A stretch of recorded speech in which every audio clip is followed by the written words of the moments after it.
Yes. It's what nearly happened with the mirror. Oh my god, yeah. Yeah. I still think about it. It is I who am giving the recap. Yes. Previously on the Fourth Culture. So, what happened last week was that, so we continued our trekking to fulfill our top secret mission to rescue Hobgoblin Princess who was trapped in distant lands. She's from the Civilized Kingdom, but she was abducted, so we have to go and rescue her, but we're all undercover because ostensibly we are actually just escorting a merchant as he travels with his goods across these hostile lands. So we're all going to be using slightly different accents from the ones we already use, so please try not to get confused.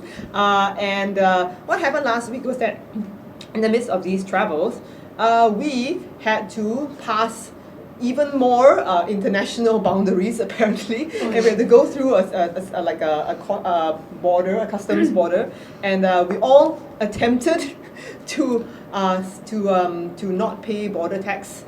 And Bara tried very hard to convince the people of the country that we're all influencers and that we're going to go in and we're going to make their economy great again. But unfortunately, we were not believed, and our poor merchant employee had to pay crap tons of money, and he was very unhappy because he is actually from the Twilight Plains, and he's not happy that this new border has been set up because it has been annexed against international treaty by the Civilized Kingdom. So he was very unhappy about that. Unfortunately, he continued to be unhappy later because as we were continuing our travel through this Ang Song region, which we had just entered into, we encountered vampires who drained one of his bodyguards of blood, took off with another one, very racist bodyguard, and also took off with one of his passengers on his caravan.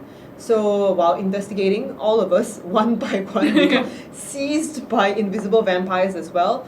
We managed to fight them off, but not do very much damage, except for Kie, who is the least peaceful monk you will ever meet, who is actually like punched a hole through the vampire that grabbed her, and thanks to that, left a conspicuous blood stain on the tree, using which we were able to track down the two abducted passengers slash bodyguards, and we were able to cut them down from tall cocoons suspended from trees, and one of them unfortunately landed smack on the floor. Oh no, yeah. And I believe he's currently recovering.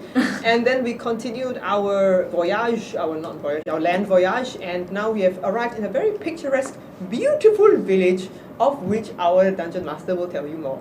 Yay! Yay!